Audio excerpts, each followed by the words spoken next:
Well, what's going on, YouTube? Welcome back to today's video. In today's video, we are getting back to our roots, and if you don't know what that means, we are going back to building projects, house renovations. It's been a while, but I'm ready. And the first thing we're doing, it's not my house that we're working on Babe's house. We are getting her loft space completely renovated because once this is done, then I'm gonna start on my casa. So I'm so excited. I hope you are too.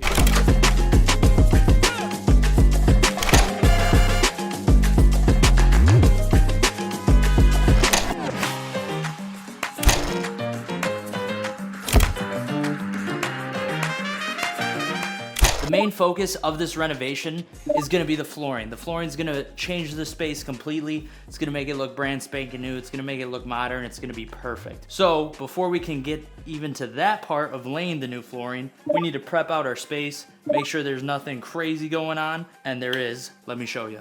Right here, I could easily fall to my death if I wasn't as athletic as a cat. Thankfully I am, and the way we'll make sure nobody else falls to their death is by putting a banister right here. However, this piece of wood that they used is in terrible shape. We have this 3/4 inch square that's covering a chimney. Don't fall down there. And so this is the main area we're gonna focus on right now. We're gonna get this. Oh yeah, listen to this. You know what that sounds like? A loose piece of wood. So we're gonna fix that too. And this is gonna be our main area. We're gonna get tight so we can, have nice even flooring. Now, whenever you're taking out a piece of flooring or trim work or anything like that, you're gonna need a couple tools. First things first, look me in my eyeballs, safety glasses on. Next, what we're gonna need is a good old-fashioned American hammer. And I have two different types of crowbars because I'm kind of a crazy guy, but either one will do. This is what I call Big Bertha. This is the little Nelly. Let's put them to work. We're gonna get some reps here with Bertha first. Oh, that's clean. I didn't even sweat. So now as you can see, where we want to put our banister is just really weird underflooring.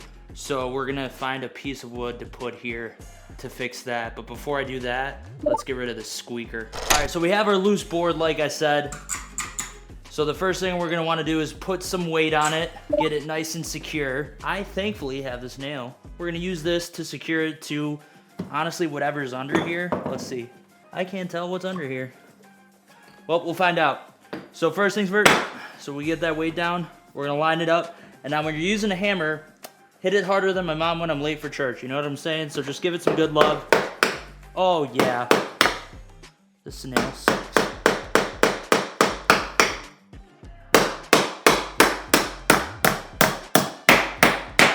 Mission accomplished. All right, so even though we have our piece right here secured, if we notice down here, there's some slight bowing and some slight giving that I'm just not a fan of. So we're gonna take another nail and secure this piece down here because again, we want a good strong floor. Remember how I told you we need a fill-in piece for the banister? Don't worry, I found it.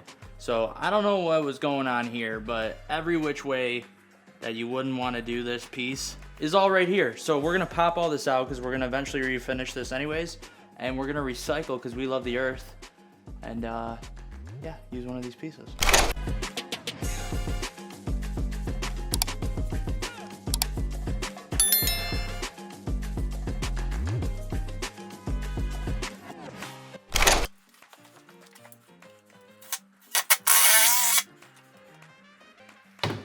Bada boom, bada bang, we got our new piece in there. We now have our anchor piece for our banister when we make that and install it. Now, we have the little hole there that goes in Neverland that we are gonna fill in with some new 1/4 inch plywood. We are now squared up. Let's go.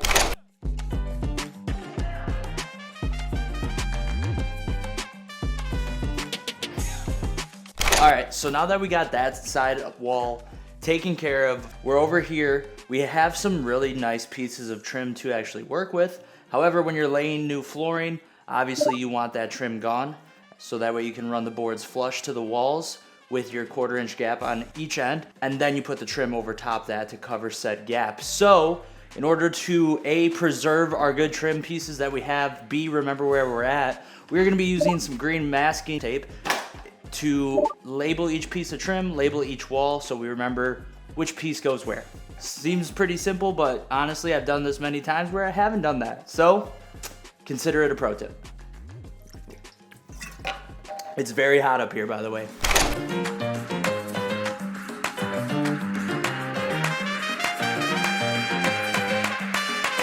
Okay, so all of our trim pieces have now been ripped out. We're labeled up, good to go. And now we're getting to the part of the project that I actually wasn't anticipating at all. I'll show you. Okay, here we are. We are stuck in the smallest part of this loft space slash bungalow, and we have quite a few things going on. Some easy, some difficult. Either way, we're gonna get it done. But first things first, I'm the realist. Second things first, we had this peel and stick. It's all the way over here, and that'll be really easy to rip up. No big deal. But when I lay you guys flat like so, you can see we have some height differential here again, and this is a completely random piece. So I'm thinking we're gonna have to bust this out, rip this out, and then fill this whole space here to be even with the rest of the flooring.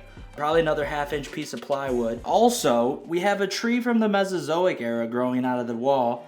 That's not really a tree, but it kind of looks like it. I might have to call in Pops on that one. And also, we have no lighting over here. I wasn't expecting any of these things, but it is what it is. And with a good positive attitude and more money, we're gonna figure this out. So, here we go.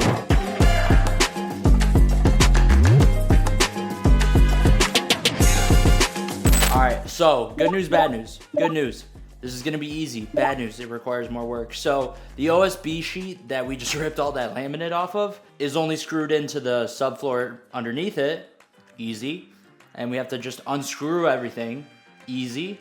And then we can pop out the 2x4. But I think this is gonna be beneficial in the long run. A little more work, but I'm seeing the positive in it all, and that's the key to success. Sweet Neptune.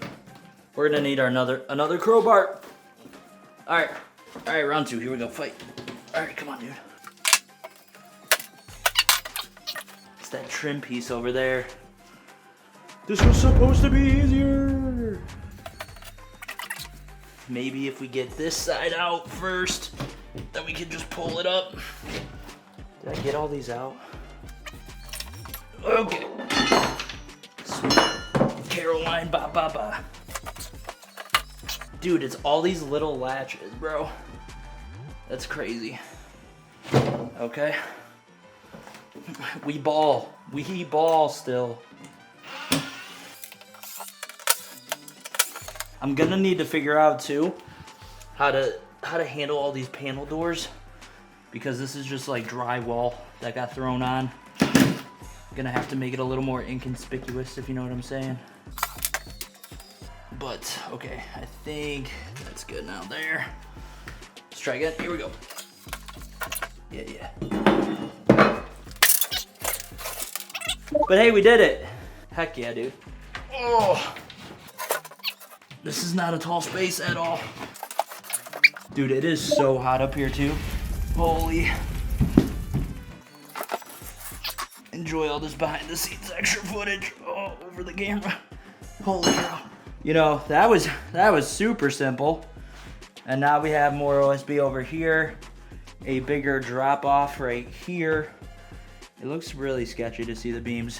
Don't ask me why, but with that done, we should have the ability to pry up that 2x4. Let's go. Easy W only. We were able to get out the OSB like you saw, popped out the 2x4, barely damaged, but still damaged the drywall a little bit, but nothing that we can't fix. Now we're on to our next piece of destruction. We're ripping out this entire cabinet unit. All right, so if you're curious, who put that railing there?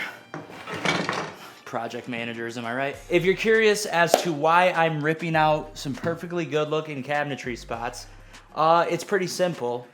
Babe wants to have a daybed and or desk up here.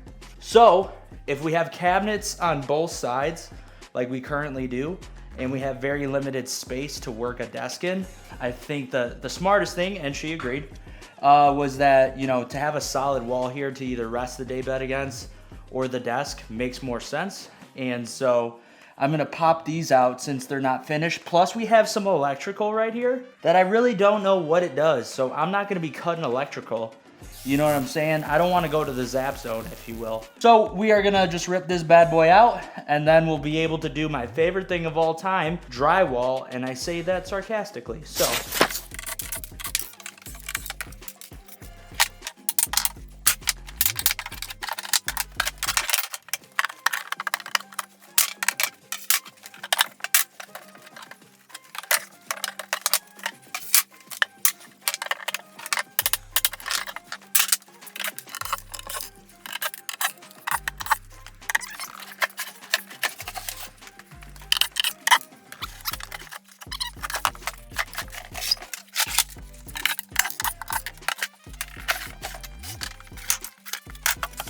I don't mean to come across too braggadocious right now, but we absolutely ripped through that. I look back at the clip, 4 minutes and 40 seconds.